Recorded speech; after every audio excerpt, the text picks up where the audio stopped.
C'était un après-midi ensoleillé à Jacksonville, en Floride. Les stations-service américaines typiques étaient bondées de voitures qui allaient et venaient, tandis que les conducteurs faisaient le plein et vaquaient à leurs occupations. Parmi eux se trouvait Marcus Hay, un homme noir de 38 ans. Vétéran de l'armée américaine, vêtu d'un simple t-shirt noir, d'un jean et de bottes militaires usées, Marcus avait l'air digne.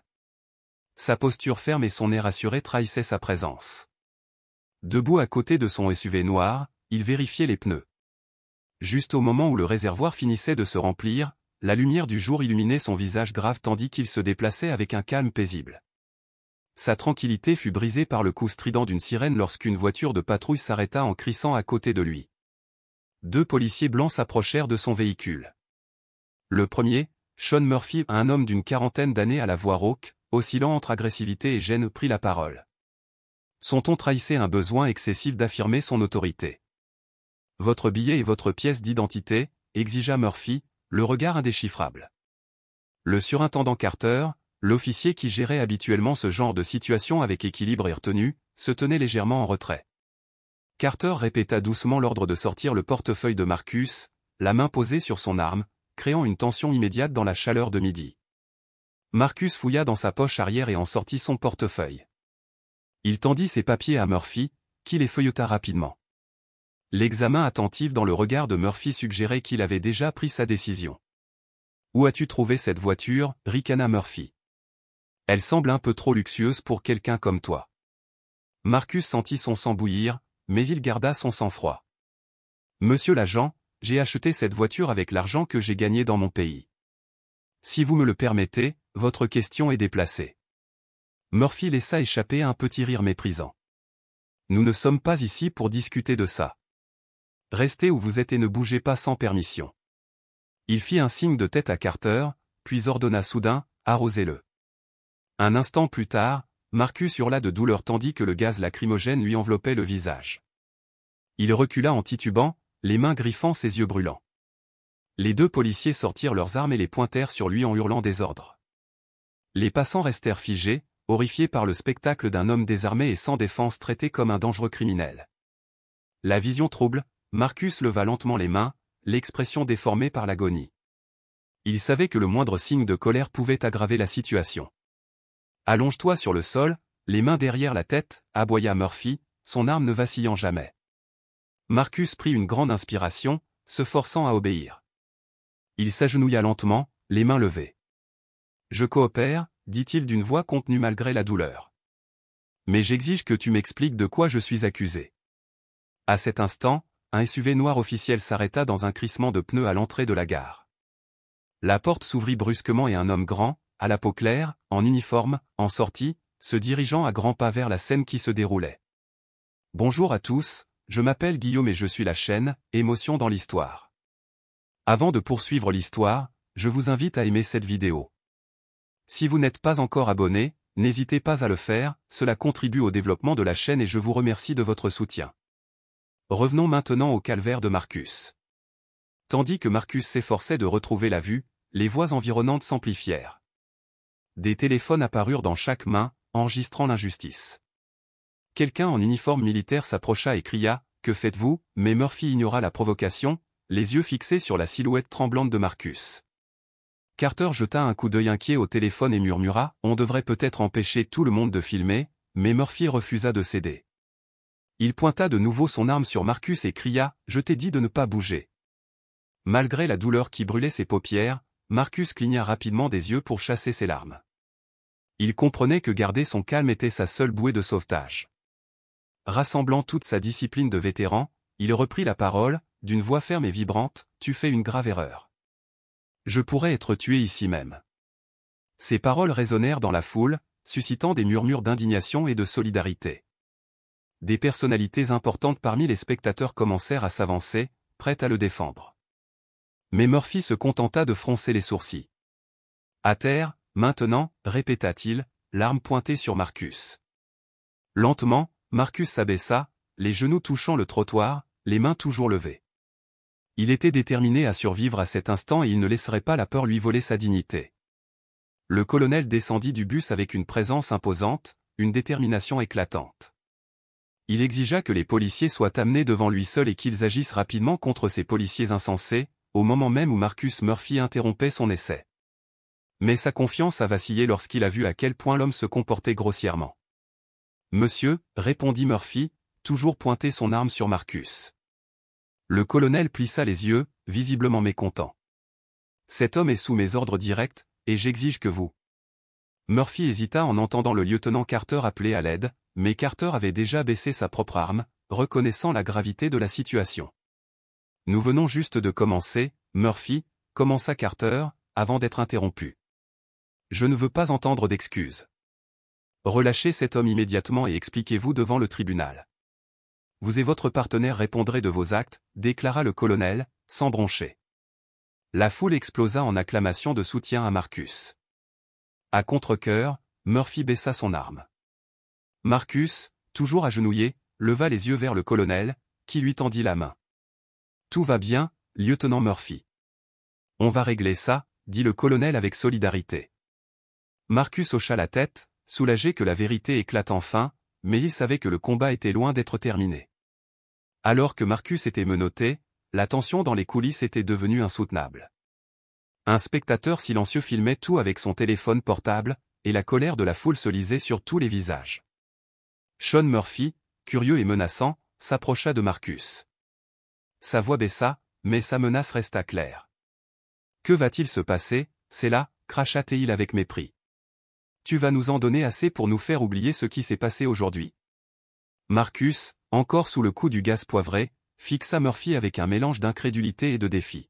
« Je ne suis pas sûr de vous soudoyer, » dit-il avec une ironie mordante, « mais je suis certain de ne pas l'oublier. »« Quel genre de policier êtes-vous » Murphy laissa échapper un rire bref et sec.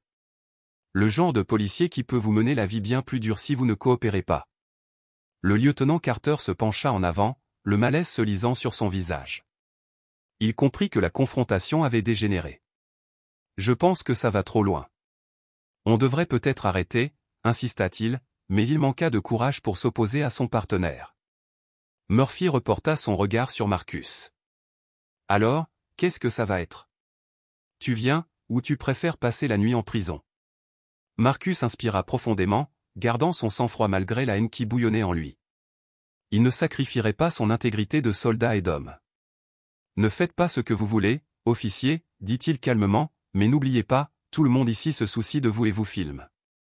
Pensez-vous vraiment que vous vous en sortirez impunément ?» Marcus comprenait désormais l'ampleur de sa situation, mais son supérieur refusait de céder. Murphy se pencha vers lui et lui murmura à l'oreille. « Qui crois-tu qu'ils croiront ? Moi ou toi ? Juste un noir, celui-là. » Au lieu de répondre avec colère, Marcus lui offrit un sourire froid et provocateur. « Vous creusez votre propre tombe, officier. » À ce moment-là, un homme grand aux cheveux grisonnants et portant une veste en cuir noir s'avança. « Libérez cet homme » ordonna-t-il d'une voix ferme et autoritaire. Murphy se retourna, surpris. « Qui êtes-vous » L'homme a présenté une carte d'identité. « Je m'appelle David Thompson. Je suis procureur. Et cet homme est un héros coréen de l'armée américaine. Je suis sûr que vous ne voulez pas insister davantage. » Carter, visiblement soulagé, s'empressa de retirer les menottes de Marcus. « Je suis désolé, monsieur. C'était un malentendu, » dit-il à Thompson. Marcus fléchit ses poignets mais garda son regard fixé sur Murphy. « Un malentendu ? On verra bien. » David Thompson s'est tourné vers la foule. « À tous ceux qui ont filmé ceci, veuillez envoyer vos vidéos à mon bureau. Nous veillerons à ce que justice soit faite. » Le peuple a applaudi lorsque Murphy, débarrassé de son intimidation, s'est retiré, pleinement conscient que sa carrière était désormais en jeu. Marcus se tenait là, sentant le monde suspendu dans le temps, la tension si intense qu'elle semblait étouffer l'air autour de lui. Enfin, l'acier froid des menottes glissa de ses poignets, et le soulagement l'envahit tandis qu'il fixait Sean Murphy, l'agresseur qui avait fait hésiter les clients. David Thompson se pencha vers l'oreille du chuchoteur, d'une voix basse mais ferme. « Vous avez vu la balance de la justice s'abattre sur ceux qui abusent de leur pouvoir, » dit-il en s'adressant directement à Murphy. « Considérez ceci comme votre avertissement officiel, coopérez maintenant, car tout ici est filmé. » Son doigt se dirigea vers Carter, qui resta figé sur place, la honte le paralysant. « Vous, Agent Carter, êtes à la croisée des chemins, poursuivit Thompson. Allez-vous rester complice ou témoigner de la vérité? Décidez vite. Les lèvres de Carter tremblaient, le poids de ce choix menaçait de l'écraser. Il inspira profondément, le murmure de son cœur raréfiant l'espace autour d'eux. Puis, avec une résolution tranquille, il dit « Je vais coopérer. Je ne suis pas d'accord avec ce qui s'est passé ici. » Le visage de Murphy s'illumina de rage et de trahison. « Tu n'es qu'un lâche, Carter, » cracha-t-il. Avant qu'il ne puisse prononcer d'autres mots, Marcus s'avança d'une voix calme mais ferme. « Ne gaspille pas ton temps en menaces, Murphy. Regarde autour de toi, c'est le fruit de tes propres choix. » À cet instant, le crépitement des radios de la police déchira l'air. Des renforts étaient en route, et Thompson saisit l'occasion. « Renforcer la présence des effectifs, » ordonna-t-il, et porter plainte contre ses agents. Puis il se tourna vers Marcus et lui adressa un signe de tête respectueux. « Au nom de la justice, bienvenue dans une nouvelle ère. » Marcus inclina la tête, conscient de l'importance du moment. « Merci, maître Thompson, » dit-il. « Mais avant de poursuivre, je veux que ces hommes comprennent vraiment ce qu'ils ont fait. » Il s'approcha de Murphy, d'une posture posée, presque sereine. « Vous avez utilisé votre insigne pour intimider, manipuler et détruire la confiance que les gens avaient placée en vous. Et pourtant, aujourd'hui, c'est vous, protecteur juré, qui êtes exposé et condamné. Ne vous y trompez pas, je ne m'inclinerai pas devant vous, ni devant quiconque utilise le pouvoir comme une arme. » Murphy ouvrit la bouche, mais aucun mot ne sortit. Son arrogance avait laissé place à la peur et à l'humiliation, visible sur son visage blême. Les sirènes se rapprochaient, et Thompson s'assura que tous les enregistrements vidéo seraient conservés. « Cela ne passera pas inaperçu, » déclara-t-il. Non loin de là, un petit groupe de vétérans, témoins de l'épreuve, s'approcha de Marcus et le salua avec un profond respect. Ils lui assurèrent leur soutien, déterminés à amplifier son histoire. Les semaines passèrent et l'incident survenu dans le parc déclencha un débat national. Les vidéos des spectateurs devinrent virales et les médias réclamèrent des interviews. Le récit de David Thompson sur Marcus, le vétéran qui refusa de se taire, résonna sur les réseaux sociaux. Dans la salle d'audience, la tension était à nouveau palpable. Marcus était assis aux côtés de son avocat, calme et digne, tandis que Murphy et Carter répondaient aux accusations de faute professionnelle, de falsification de preuves et d'abus de pouvoir. Le procureur Thompson a ouvert le procès par un discours percutant sur la nécessité de rétablir la confiance entre les forces de l'ordre et les communautés qu'elles servent.